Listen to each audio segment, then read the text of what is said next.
This is the Mokwheel Basalt, and this is definitely my favorite part about the bike, what's hiding in this little bag, this little case right here, but more on that later. First, I want to do something that no other e-bike reviewer does, a dyno test. This bike is rated for 750 watts. It's using a rear hub motor.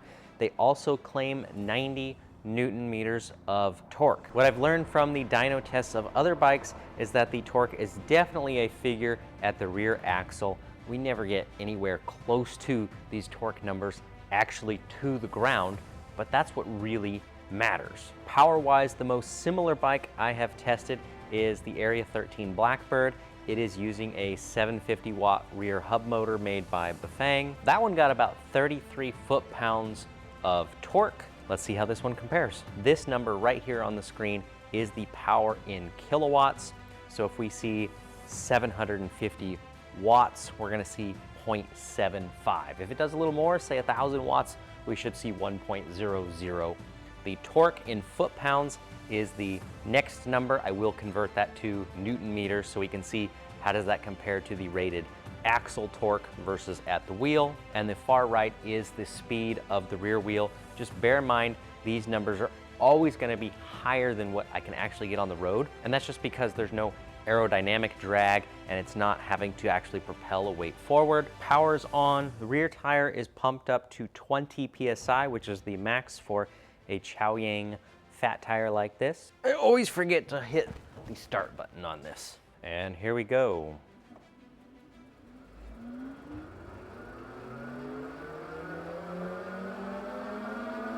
Not bad.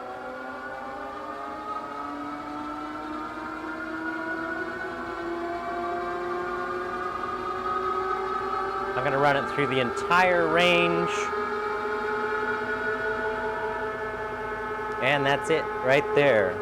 I will point out that the speed on here is very, very precise because it's calculated by the diameter of the drum that's spinning. So we know exactly what the ground speed is no matter what size tire we put on there. And the display on here was slightly optimistic up at the higher end. It was reading maybe about 1 mile an hour faster than this was. But let's stop the run, see what the numbers were, see where it ends up on the board. Power-wise, it did really well. They rate this at a continuous 700, well, they didn't actually say continuous. They just say on their website, 750 watts. So I'm gonna assume that's continuous. Actually got a peak of 1.052, so that's just over 1,000 watts peak power. And we got 28.96 foot-pounds of torque. 28.96. So as far as stock bikes go, it's gonna end up right here underneath the Area 13 Blackbird. If you want to see the dyno tests of these other bikes, check out links in the description. Now, I've got a whole bunch of other things I want to talk about on this bike, but real quick, let's check out the charts. The blue line is the wattage. Now, this is really interesting. A lot of bikes, what we see is a ramp up on wattage, and then it slowly tapers down, and then when it gets to the end, there's a fairly quick drop off. This bike was a little bit different. The wattage ramped up maybe a little slower, but then it held right over the top, and then at the end of the run, then it just suddenly drops off. It maintains that, and it does dip a little bit lower, kind of below this 1,000 watt line right here, right about here it starts to. But typically I don't see bikes maintain that upper power throughout such a wide range. So I take that as a good sign. And the torque, definitely saw the torque very early on, jumps right up and then tapers on down. That's pretty typical of what we see of all of these e-bike motors, whether it's a hub motor, mid-drive. As far as the environmental conditions, we're looking at 67 degrees outside right now. Now let's do the conversion from 28.96 foot-pounds. Let's just round to 29. So that's about 39 Newton meters. So 90 Newton meters is what the motor is rated for at the absolute max at the axle. 39 Newton meters is what we're actually getting to the ground. That sounds about right. It seems like every motor I've tested so far is getting somewhere between like a third to half of the rated torque of the motor to the ground. This falls right in line with that. So no big surprises other than it really does peak at 1,000 watts quite easily as opposed to 750. And if you want to know more about the dyno testing, you can head over to our website, area13ebikes.com/dyno. You can see the chart for this bike, those numbers I just gave you, and how it compares to other bikes we've tested. And right next to the dyno tab on the website is a page that says insurance. So this is a quick plug for a company we've partnered with called Oyster, and they offer insurance for electric bikes. So if you just bought a brand new bike like the Mokwheel Basalt, or if you already have a bike and it's not covered, it doesn't matter, you can get coverage either way. For a fairly small annual fee, this bike will be completely protected against theft, against auto accidents. So anything that happens to this bike that either destroys it or causes it to go missing, you can have some peace of mind because Oyster will step in and cover the entire cost of a brand new bike. It's really easy to use. Just go to area13ebikes.com/insurance. You can type in the model of the bike that you have, your zip code, and in seconds, really, you can get a quote on what it would cost. But it's time to go ride this thing. So the bike has a color display. So far it seems very stable. I can ride with no hands. Got our speed in the middle, a couple of bar graphs on the sides, trip meter, power meter.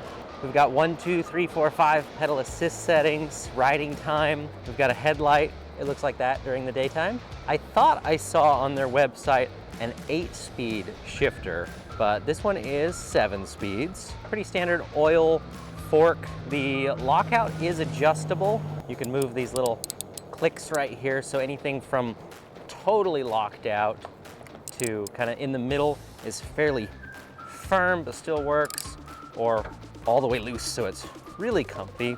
And preload on the left-hand side. An air fork, of course, would be better. That'd drive the price up a little bit, which, speaking of price, the bike is, I think it was normally $21.99, right around $2,200 or so, but they're on sale right now for $18.99.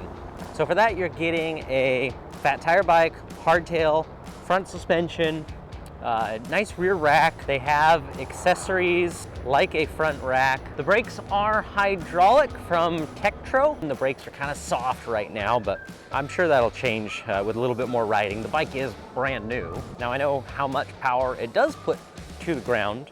As far as getting it there, we have a thumb throttle on the left-hand side, and then this bike has a torque sensor. So as I'm going up this hill here, if I pedal lightly, let me put the pedal assist a little lower. This is pedal assist 3. I'm just barely pedaling. Now if I start to pedal harder, it gives me a little more power. I don't think it's as sensitive as some of the other torque sensor setups I've seen. I don't think it's the torque sensor itself, because it looks like the same brand of torque sensor that's being used on a lot of other bikes right now. It's got to be the controller settings. Now this, of course, is the step over version of the bike. Oh, I cranked it down to 0 on accident. And I almost crashed, but I didn't. Okay, pedal assist 1, get a little bit of power. I haven't seen the other colors in person, so I can only speak for this particular blue that I've got. So really nice blue, a little bit of a pearl to it. What I really like though is that their logo is kind of looks like a brushed aluminum or brushed steel, and they've got those little accents here on the top of the bike. They've got them here on the back of the frame. It looks good. There's those Tektro calipers. They're using 180mm rotors. Now, if there is a big downside to the bike, I think that would be the weight. If I'm remembering correctly from their website, I think they said it weighs 79 pounds, which is a little bit hefty for this. Now, it does have a nice big battery, so that's a big chunk of that weight. It's a 48 volt, It's more than 19 amp hours, so you are gonna get nice long range out of the bike. So I think they might say 60 to 80, which is, yeah, a little bit of a stretch unless you're a pedaler and you like to put in a lot of exercise, but a 40-50 mile ride is certainly within reason on something like this. I mentioned that they have an optional front rack. That goes right here. It comes with the rear rack. It has integrated lights front and rear. For those that have been paying attention to the California rebate program I've been putting videos out about, that means it will qualify. But overall, I'd say it's a really good quality bike, good components, especially because of this. So I guess it's time I tell you what that is. I barbecue a ton. And you might be wondering, what does this have to do with e-bikes? I'll get to that in just a moment. I do have a lot of people that ask about the significant weight loss. Is that good for my health? Is that bad for that health? It has been about 60 pounds in about 6 months, which, yeah, is pretty significant. My health problems, which are unfortunately still undiagnosed. Some of the early videos I put out were actually incorrect. Doctors were wrong. I guess, yeah, that happens. But we really don't know what's going on yet. I'm still trying to figure that out. But what has helped is definitely my current diet, which is why I've lost so much weight and which is why I barbecue at least twice a day. But this is an e-bike video. If you really want to know more, I put out a couple of videos so you can learn what I've done. You can check those out right here. But the real reason I'm outside at night with all these lights behind me is because of my favorite feature on the Mokwheel bike. In fact, it's the main reason I agreed to do this review in the first place, is because I wanted to test this specific feature. Every single light you see behind me is currently being powered by the battery on the Mokwheel bike. All of the lights in this gazebo throughout the front yard. Let me show you how it works. But first, I gotta get the camera off this tripod here. Now you can do this with the battery off or on the bike, but the battery has two separate ports. You have a typical little round barrel connector charge port, and on the opposite side, now this is not the discharge connector for the power, that's down on this side. So I guess I should say it's really a third battery connector, and that runs down to the included inverter. So it comes with its own 1000 watt inverter. There's even a nice little case that is installed on the bike, so you can have this thing wherever you go. And that gives you two 110 outlets. You've got a 12 volt at 10 amps connection.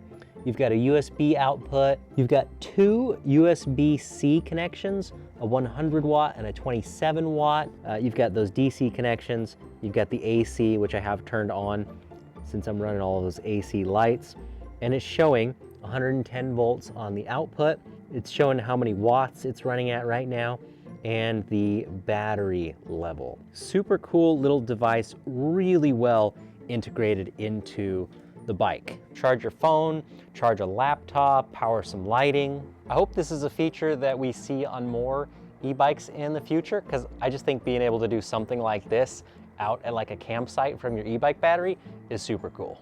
This is the port on the bike for when you want to use the inverter without having it off. So you can plug in right there, leave the battery in, or you can pull it out like I showed you earlier.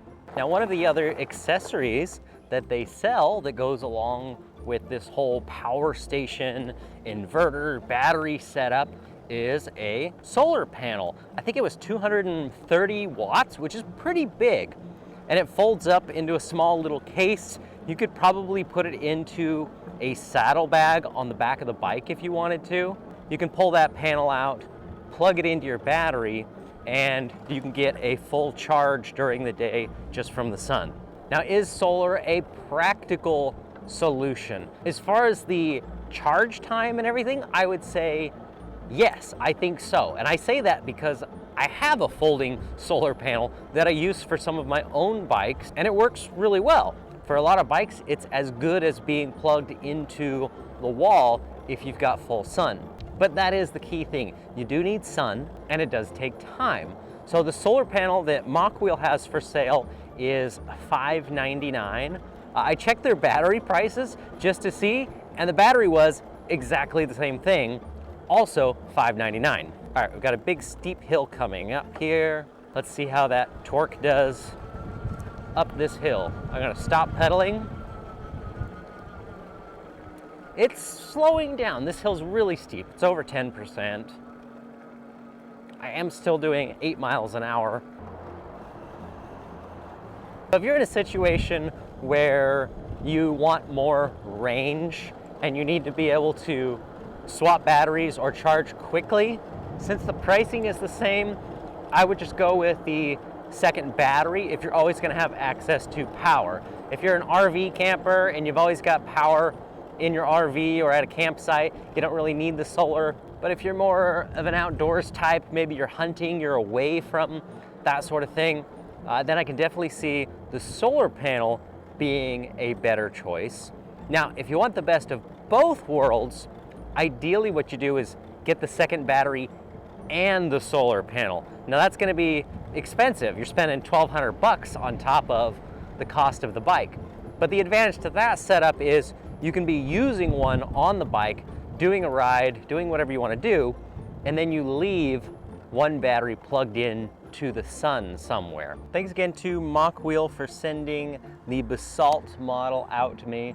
I enjoyed the ride. If this is one of the brands or bikes you'd like to see in our store, let us know in the comments. I went to turn it off and park it, and I realized it's got a horn.